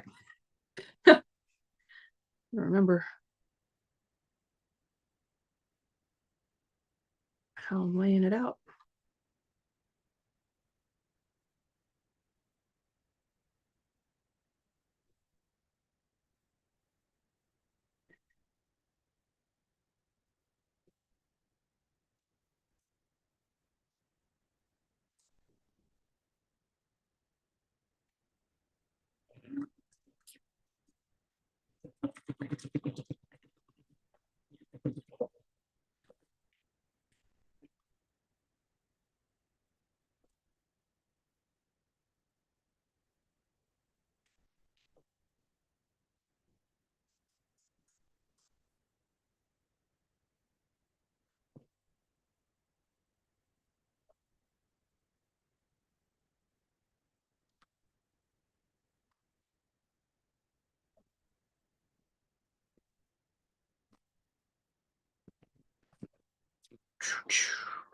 Okay, we're cooking now.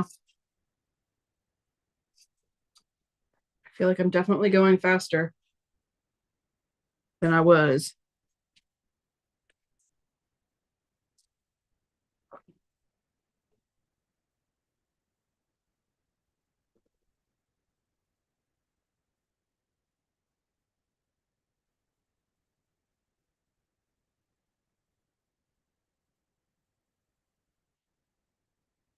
In there.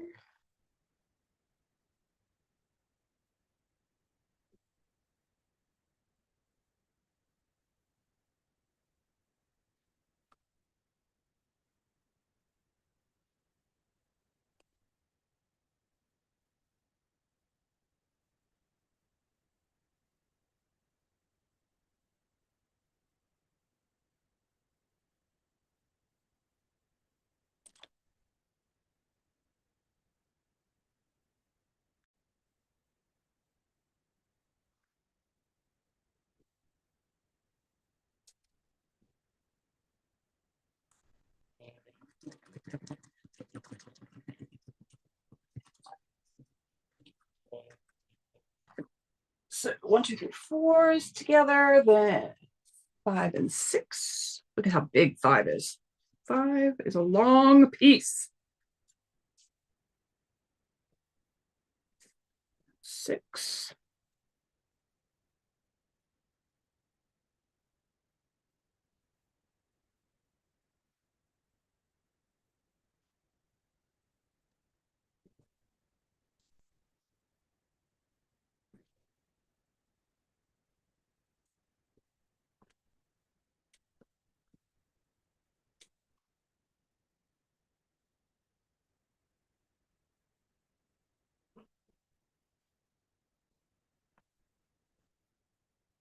Okay, so 1, 2, 3, 4.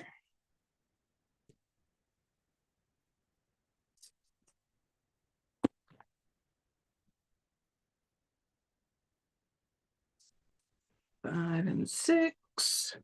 Like 7 goes along the side.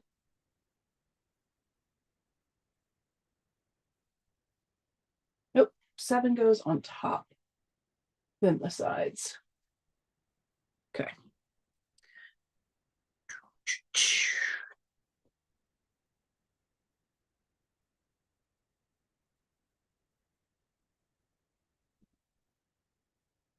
Quilting, hair dye, hair coloring, and tattoos, right? Like, it seems like that was the perfect retreat.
Move the pen. There we go.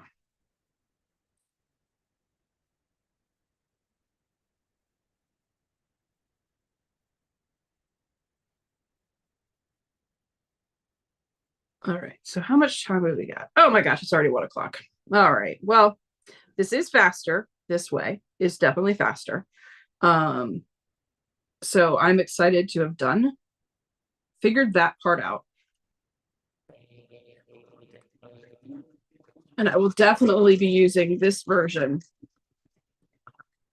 to sew my mom's versions up and the rest of mine, because I think for me, this way makes more sense to my head. So that's what I'll do. And I will finish section 4 and then put all of the sections together. And then next Sunday, for Slow Stitch Sunday, I will have the finished amethyst block ready to show you guys. That is a long piece. Ready to show you guys for Slow Stitch Sunday, which is next Sunday with Ingrid. Before then, we have this Tuesday evening is Forest for the Trees, where we're sewing together the pattern Forest for the Trees that I created. And Tamala, who was here earlier, she might be still hanging out, doing some work. And Philippa and Ingrid and Johanna, they tested the blocks for me. Now the pattern's all written up, and we're going to live on my channels on Tuesday nights for 5 weeks. We're going to do the, oh, I can shut the overhead off. We're going to do the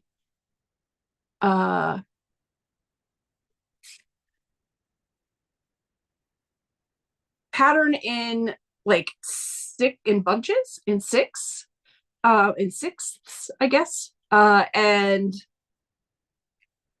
that way by September 17th, we'll be able to put the rows together, and it's in on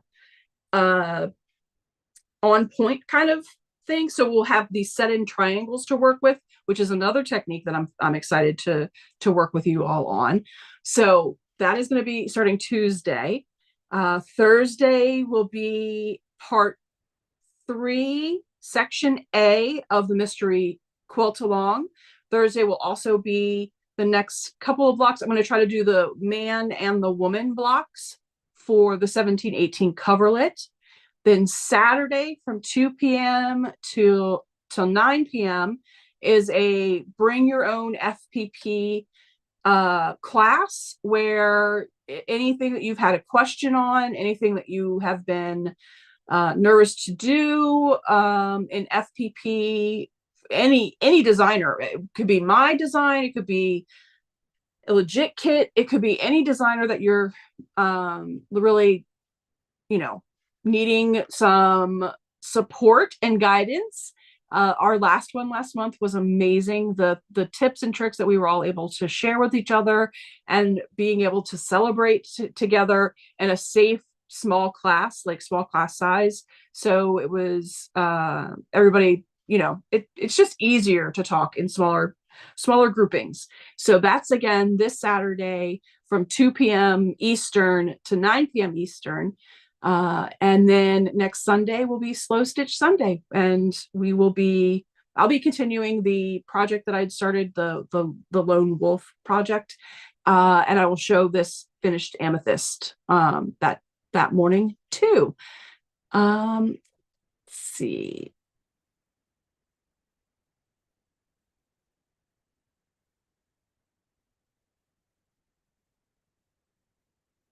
Oh, yeah, Valerie's saying she can get her yoga class in. Yeah, see, that'll work out nice. I think that is what I'm going to do. I'm going to kind of switch up the times throughout the day. I may, because I'm a wild woman, I may even do an overnight one for the East Coast for myself. Do like a midnight binge. So maybe not start at midnight because, midnight to 8 a.m. might be, or until 7 a.m. might be a little much, but maybe like start at 10 p.m. and go until I can't go anymore. I think that'd be kind of fun too. But we'll see. We'll see how we go. But I would like to do another one in September. Maybe make it like a monthly thing. It just depends on what, like, are there enough folks just starting an FPP who are interested in doing it? If it's more of us just wanting to hang out, I might change the style and the setup and kind of like the whole structure. But we'll see. I'm definitely, Ingrid's saying 24-hour stitch. That I'm ready to do. So that'll be a conversation and plan out when that's going to be. Because really I could start it on a Saturday and just work Sunday brunch into it and then, keep going. So that we'll see how that works into the schedule in the next couple of months, but a 24-hour stitch would be a blast. All right, everyone. Well, thank you all so much for being here this Sunday. I'm always so thrilled to spend the day with you, the morning. I'm going to get ready. Oh, we'll need shirts for that one. Oh man, that'll be fun.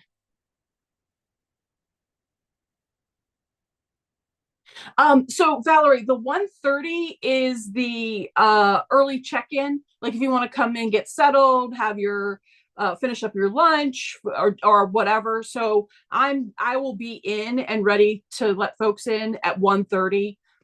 But class won't start until 2. So that's why it says 1:30, because you can come on in and hang out. But we won't officially kick things off with like official instruction and all that kind of stuff until 2. Yeah, I do like the idea of t-shirts. That would be fun, and I could totally do that. Okay, so that'll be the 24-hour stitch is going to come sooner than you think. So I get more and more excited about doing that. All right, everyone. Well, I hope to see you either Tuesday or Saturday, again next Sunday. Definitely come on back to my channel on Thursday for the continuation of exploring the 1718 coverlet. That's been a lot of fun to do, and rewrite these patterns into FPP and share all that with you. But until then, everybody have a fantastic rest of your weekend and a very safe week, and I will see you soon. Thanks, everybody.